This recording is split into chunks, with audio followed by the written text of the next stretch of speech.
Baik, kami dari kelompok 8 akan memperkenalkan diri kami. Dari saya, perkenalkan nama saya Lazuardillah Manisa Fitra dengan NIM akhir 064. Perkenalkan, nama saya Gisdi Syarani dengan NIM 089. Perkenalkan, nama saya Nareswara Puspadgara Murtiawan Sewi dengan NIM akhir 095. Saya Anissa Smita dengan NIM akhir 101. Saya Fira Imania Triasifa dengan NIM 103. Sebelumnya, perkenalkan, saya Gisdi Syarani dan teman saya Anissa Smita. Kita mahasiswa psikologi dari Universitas Braja Madura. Di sini kita akan mewawancarai masnya. Untuk sebelumnya, boleh tahu masnya namanya siapa? Sebelumnya saya sendiri Ahmad Riyadi, ya sama kayak kalian dulu kuliah di sana juga di UTM. Kebetulan saya di prodi ekonomi syariah, angkatan lumayan tua, kita lulus kan ya. Angkatan berapa? 2019. Kalau boleh tahu, masnya di EB70 ini jabatannya sebagai apa? Kalau jabatan ya bisa dikata manajer umumnya ya. Oh, manajer. Jadi anggaplah dari direkturnya saya. Kan IPC ini ada dua, jadi ada IPC komputer sama IPC digital print. Jadi kalau istilah gampangnya ya, kalau terlalu formal ya manajer. Kalau misalnya istilah lebih agak family itu ya kepala toko lah. Iya. Selanjutnya, sudah berapa lama masnya kerja di sini? Kalau sudah berapa lama itu sebelum kuliah. Berarti Jadi- kuliah sambil kerja.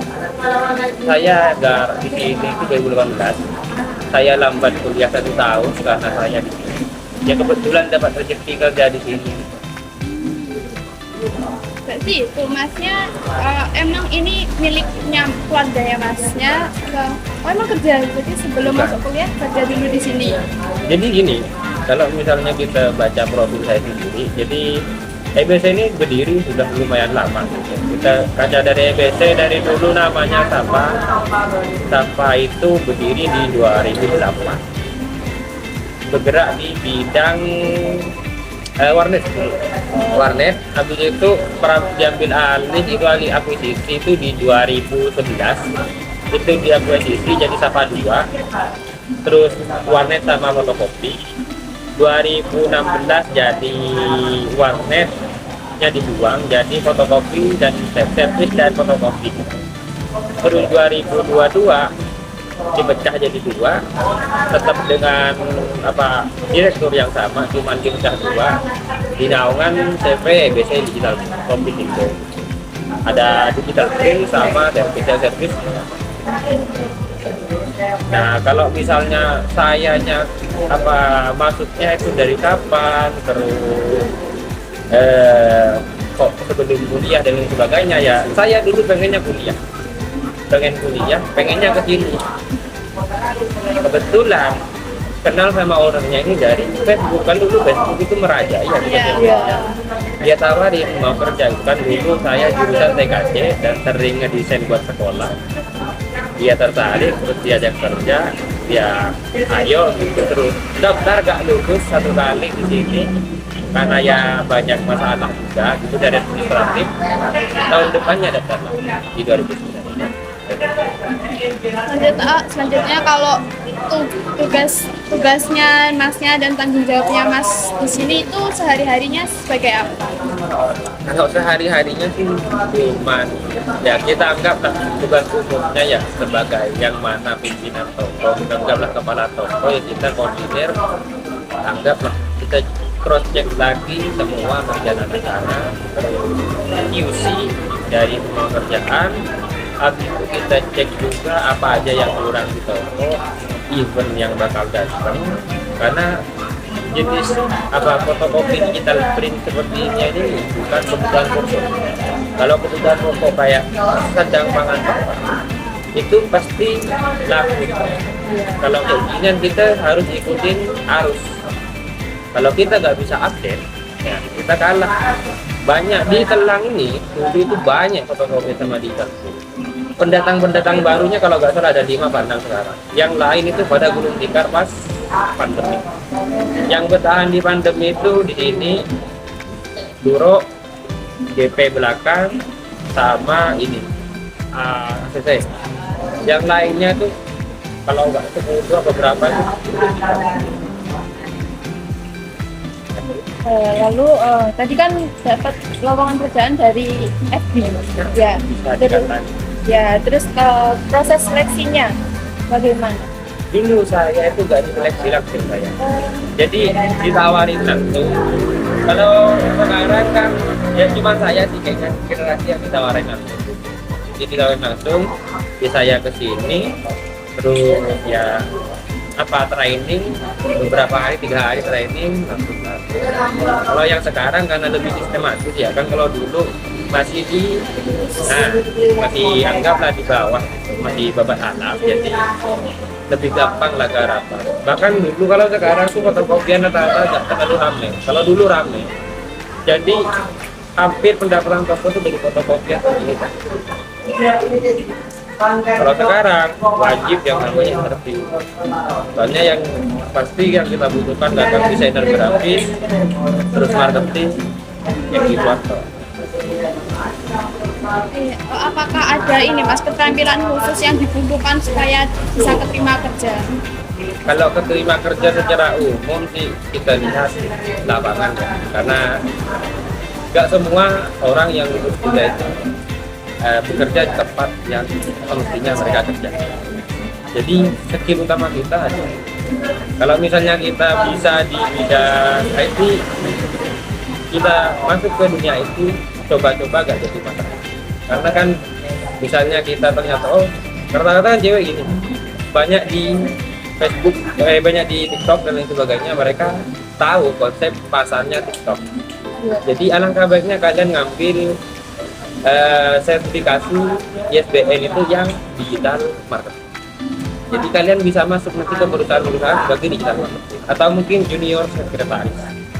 Karena kan nggak ada patokan, wah sosiologi saya harus jadi psikolog atau mungkin orang-orang di kerana itu. Kalian bisa ambil sertifikasi beda jalur. Yang penting kalian ada. Dan kayaknya kalau di masa kampus itu ada gratis. Nah, ada yang gratis, ada juga yang bayar. Kalau yang bayar kalau nggak salah 400 itu tes ujinya. Lanjut, faktor utama yang memotivasi Masnya untuk bekerja itu apa? Yang pasti uang. Karena kan kadang ya kita nggak bisa yang namanya menentukan keadaan. Kita yang kuliah juga 80% itu nanti lulus kita butuh uang.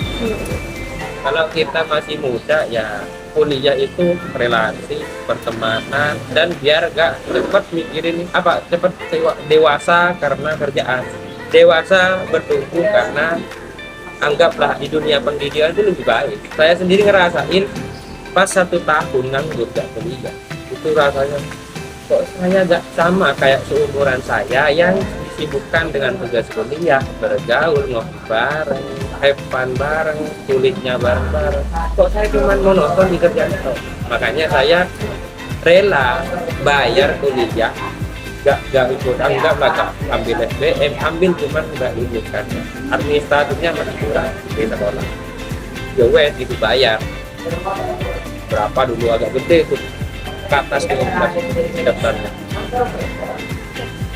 Selanjutnya Mas, apa saja faktor utama yang memotivasi Masnya untuk semangat dalam bekerja? Motivasinya Masnya untuk selalu semangat dalam bekerja ini? Tanggung jawab. Karena kan gini, kita dilatih di kampus dulu, didoktrin awal-awal ngampus. Kalau misalnya sebelum ngampus ya itu lebih ke arah gaji. Seperti pokoknya gaji bulan depan maksimal. Caranya gimana? Kita kerja, kita maksimalkan. Kalau kerja kita maksimal, ya gaji kita juga maksimal. Tidak mengkhianati usaha kita, tidak mengkhianati industri yang kita jalani juga. Pas sampai ke kampus, kita didoktrin yang namanya berproses. Jadi ya kalau misal saya sekarang dari bawah bisa berproses dengan maksimal, andai kata nanti saya dapat jadi misalnya jadi pengusaha, saya nggak bakal buta terhadap bawahan saya, karena saya pernah ada di bawahan. Keterampilan atau pengetahuan apa yang ingin Masnya tingkatkan? Banyak. Yang pasti seputar apa namanya mindset ya, dalam artian itu uang berputar tidak cuma disimpan, investasi, terus seputar dunia IT, karena kan kita sekarang harus menerima keadaan yang mana sekarang kita ngaca aja dari AI. Baru-baru ini kan kita lihat di mereka kayaknya 2 tahun 3 tahun ke depan bahkan merosot pendapatannya. Itu studio yang lumayan gede buat para pecinta anime, mungkin nggak tahu studio. Jadi dulu yang namanya perubahan dari uang ke ini dan lain sebagainya itu banyak yang nggak terima. Kalau sekarang harus terima. Kita harus update toh.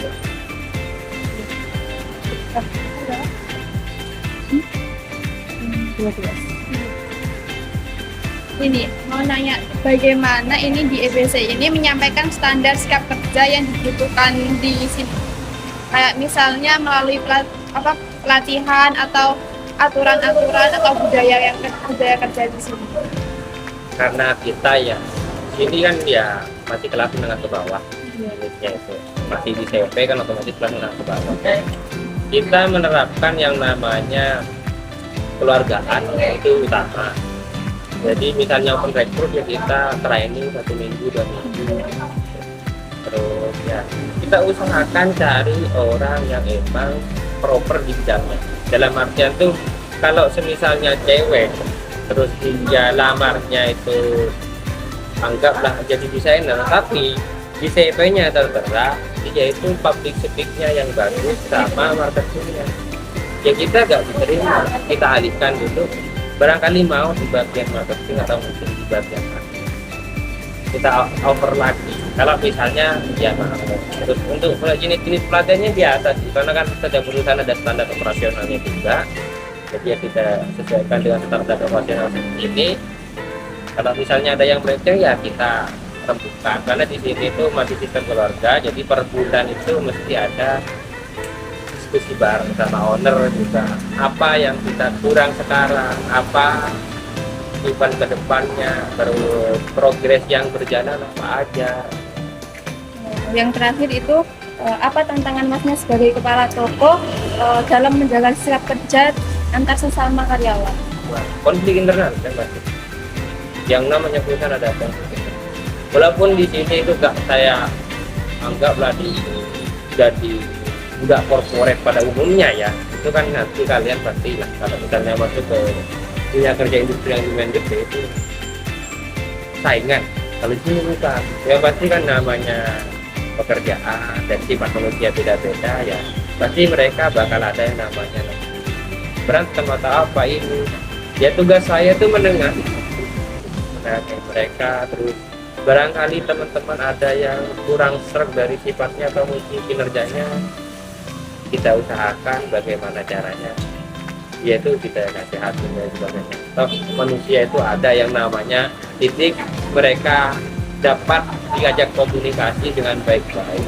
Yang pasti kita sebagai adabnya manusia lah gitu, jangan pernah marahin di depan teman-teman. Kalau temannya dimarahin, yang lain mending. Itu ya adabnya kita dalam hidup hari. Kita terapkan kayak gitu. Jangan sampai kita labrak dan sebagainya tiba-tiba mereka down. Soalnya itu ngaruh ke mental juga. Gen Z itu otaknya itu tidak sekuat milenial. Ya.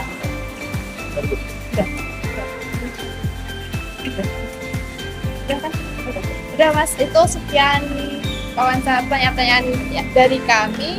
Lebihnya terima kasih ya Mas ya. Terima kasih juga udah meluangkan waktunya. Udah kami tutup ya. Assalamualaikum warahmatullahi wabarakatuh. Terima kasih Mas ya. Sama-sama. Saya di sini akan menjelaskan analisis wawancara dari kelompok kami. Hasil analisisnya yaitu analisis jabatan menggunakan wawancara individual menurut Joseph M. Morse. Dari sini diketahui bahwa jabatan narasumber adalah manajer atau kepala umum. Berdasarkan metodologi analisis jabatan yang mengadopsi pendekatan wawancara individual sebagai yang dikemukakan oleh Joseph M. Morse, dapat disimpulkan dan diidentifikasi secara spesifik bahwa posisi atau jabatan yang diemban oleh narasumber yang bersangkutan adalah konteks ini adalah seorang manajer atau kepala umum yang diidentifikasi tanggung jawab kepemimpinan dan pengelolaan yang luas dalam suatu organisasi atau departemen. Lalu berdasarkan video wawancara, proses rekrutmen dengan menggunakan wawancara interview dan di training selama seminggu. Hal ini sesuai dengan teori proses seleksi penyimpulan tipe orang yang dibutuhkan. Kemudian berdasarkan pada video rekaman wawancara yang mendokumentasikan tahapan proses rekrutmen, terungkap bahwa metode yang diterapkan melibatkan wawancara tatap muka atau wawancara interview dan dilanjutkan dengan program pelatihan intensif selama 1 minggu penuh. Praktik ini sejalan dengan prinsip-prinsip dalam teori proses seleksi yang menyimpulkan dan secara akurat tipe atau karakteristik individu yang paling sesuai dengan kualifikasi dan persyaratan yang dibutuhkan oleh organisasi untuk mengisi posisi yang ada. Lalu berdasarkan dari hasil wawancara bahwa penempatan karyawan baru yang telah diseleksi berdasarkan kemampuan yang dimiliki tertera di CV. Berdasarkan hasil yang diperoleh dari rangkaian wawancara yang telah dilaksanakan, dapat ditarik kesimpulan bahwa penempatan karyawan baru yang berhasil melewati proses seleksi didasarkan secara fundamental pada kemampuan-kemampuan spesifik yang mereka miliki dan secara eksplisit tercantum dalam kurikulum vitae atau CV yang mereka ajukan, sehingga memastikan keselarasan terhadap kompetensi individu dengan tuntutan pekerjaan. Kemudian, berdasarkan wawancara narasumber mengatakan bahwa motivasi kerjanya adalah tuntutan perekonomian. Hal ini sesuai dengan teori Maslow, yaitu motivasi tingkat kebutuhan di mana kebutuhan fisiologis, kebutuhan rasa aman, kebutuhan sosial, kebutuhan harga diri, dan kebutuhan aktualisasi diri sudah terpenuhi dengan baik. Berdasarkan informasi yang disampaikan oleh narasumber selama sesi wawancara, terungkap bahwa pendorong utama motivasi kerjanya adalah kebutuhan untuk mencukupi aspek perekonomian atau finansial dalam kehidupannya. Temuan ini secara signifikan berkorelasi dengan teori hierarki kebutuhan yang dikemukakan oleh Abraham Maslow, yang mengklasifikasi motivasi berdasarkan tingkatan kebutuhan, di mana dalam kasus narasumber ini kebutuhan-kebutuhan mendasar seperti kebutuhan fisiologis, kebutuhan akan rasa aman, kebutuhan sosial, kebutuhan atau penghargaan diri, hingga kebutuhan akan aktualisasi diri telah terpenuhi dengan baik, sehingga fokus motivasinya bergeser pada pemenuhan kebutuhan ekonomi. Dari hasil wawancara diperoleh komitmen kerja yang berlaku adalah kekeluargaan, sehingga pencapaian karyawan merasa ada keadilan dan mencapai kepuasan kerja. Dari analisis hasil wawancara yang mendalam, teridentifikasi bahwa komitmen kerja yang berlaku dan dijunjung tinggi dalam lingkungan kerja narasumber adalah prinsip kekeluargaan yang menciptakan suasana kolaboratif dan saling mendukung antar anggota tim. Sebagai konsekuensinya, para karyawan merasakan adanya perlakuan yang adil dalam berbagai aspek pekerjaan, yang pada akhirnya berkontribusi signifikan terhadap pencapaian kepuasan kerja secara keseluruhan. Selamat siang Mas, sebelumnya perkenalkan saya dari UTM mahasiswa psikologi. Di sini saya ingin mewawancarai Mas terkait tugas UTS. Sebelumnya perkenalkan, nama saya Lazodillah Manis Fitra. Kalau boleh tahu nama Mas siapa? Said. Oh, Mas Said. Asli Bangkalan. Oh, asli Bangkalan. Asli Bangkalan ya. Oke.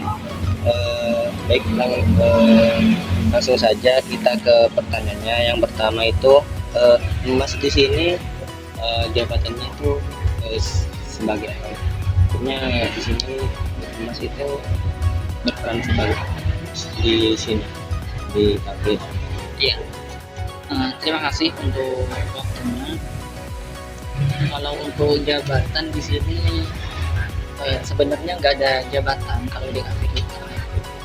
Cuma kalau saya di sini lebih khusus ke apa ya istilahnya, buat minuman gitu. Jadi kok lupa ke bahasanya. Iya, barista. Jadi barista di sini. Barista. Iya. Jadi nggak ada kayak apa namanya itu double job atau Kalau untuk double job itu kita menyesuaikan, artinya ya menyesuaikan. Artinya kalau di lain posisi itu ada yang kewalahan, baru kita bantu. baru di backup gitu. Iya. Jadi tergantung situasi sama kondisi. Iya. Kalau boleh tahu, Mas di sini dari tahun berapa? Ya, kebetulan untuk kafe kami itu kan lumayan nggak terlalu lama, baru buka juga. Baru kalau yang saya tahu itu baru 10 bulan. Oh, 10 bulan. Nggak sampai 10, nggak sampai setahun. Jadi ya saya lamanya udah 10 bulanan. Berarti dari awal pertama kali dibangun Mas sudah di sini. Iya. Berarti ini termasuk baru. Baru. Terus lanjut, mungkin Mas bisa apa menjelaskan kayak tugas-tugas di kafe ini sebagai posisinya Mas kan? Kalau sebagai saya, kalau saya di sini mulai dari jam masuknya. Iya, jam masuknya. Kalau saya di sini itu masuknya dari jam 8. Jam 8 itu udah masuk. Ya sama kayak karyawan biasa, kita dari awal itu bersih-bersih semuanya, bersih-bersih lingkungan di sini. Terus kita menyiapkan bar. Kalau saya menyiapkan bar, apa yang dibutuhkan di bar itu baru saya backup semuanya. Ya emang khusus di bar kan saya. Selanjutnya itu Mas mulai di sini kan, ini kan 10 bulan, kayak Mas dapat informasi dari kafenya tersebut, dapat tahu sendiri atau Mas itu menemukan informasinya itu dari temannya Mas atau gimana Mas? Iya. Kalau untuk itu kebetulan kafe ini sebenarnya meskipun bukan punya saya, punya sepupu saya gitu, kakak lah istilahnya.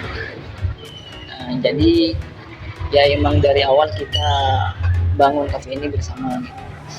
Apa mungkin mohon maaf sebenarnya ini keluarga atau gimana Mas? Masih ada hubungan. Oh, masih ada hubungan. Masih ada hubungan keluarga juga.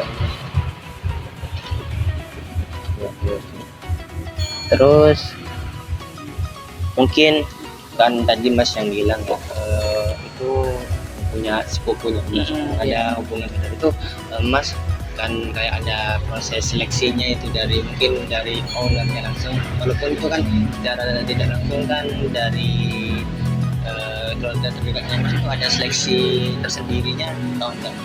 Untuk saya pribadi apa untuk Mungkin untuk Mas pribadi kan, jikalau ada orang yang mau masuk di sini persyaratannya itu apa?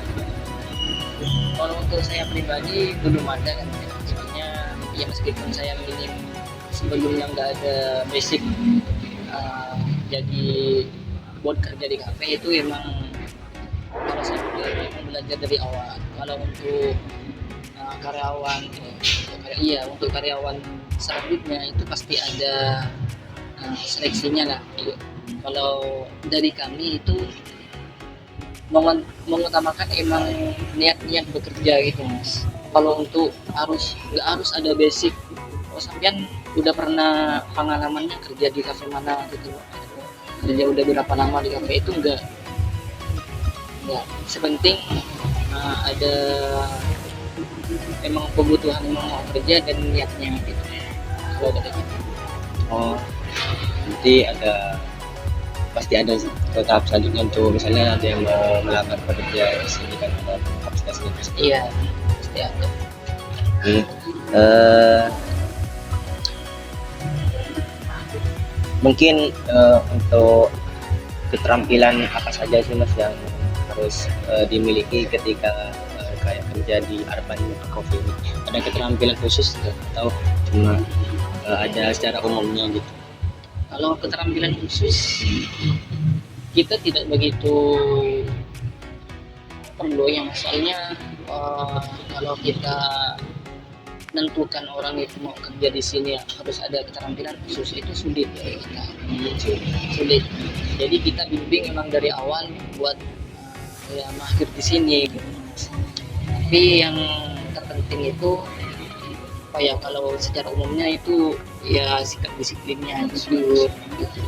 Mau bertanggung jawab dengan lebih yang kita kasih. Faktor apa sih Mas yang memotivasi Mas itu bekerja di sini? Kan lowongan pekerjaan itu kan banyak. Iya. Nah, itu faktor apa sih yang memotivasi Mas dia bisa bekerja di sini, selain mungkin kan juga itu tadi yang Mas sebutkan kan itu ada orangnya, ada hubungan kerja, ada faktor yang lain. Kalau dari saya pribadi itu ya yang pertama alasannya tadi karena kita masih ada budget kan. Yang kedua itu ya emang saya masih butuh gitu, masih butuh untuk kerja di sini itu sesuai dengan ya saya sesuaikan dengan kemampuan saya juga gitu. Kalau nantinya saya tidak mampu di sini ya nanti saya juga keluar juga gitu. Berarti kayak tidak ada kesepakatan khusus antara. Enggak. Jadi tergantung misalnya karena udah boleh keluar itu nggak ada kayak misalnya kamu harus gini enggak. Selanjutnya itu mungkin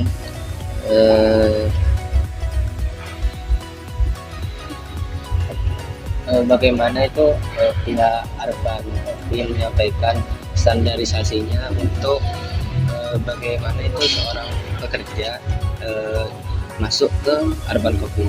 Kayak misalnya ada yang mau ngelamar di sini yang terus kan kayak posisi milik kayak semacam manajer itu atau bukan yang di sini Manajer. Kayak di bawahnya kan owner kan gitu. Iya, iyalah anggapnya gitu. Itu gimana sih kalau misal ada yang mau bekerja di sini, Mas terus sebagai manajer kayak jelasin kayak kamu tuh kalau mau bekerja di sini tuh gimana gitu ya. Iya. Kalau untuk karyawan baru ya Mas, kita itu menekankan gini. Kalau dari saya pribadi itu saya selalu bilang ke teman-teman itu bahwasanya kafe ini bukan milik kita, milik saya ataupun milik ownernya. Kafe ini anggaplah milik teman-teman semua gitu. Dan saya sering menyampaikan ke teman-teman itu kalau bekerja itu anggaplah kafe ini milik kita bersama gitu. Kalau kita merasa udah memiliki, pastinya kita akan otomatis menjaga baik itu dari kebersihan, dari job desk yang diberikan, pastinya ada tanggung jawab di sana.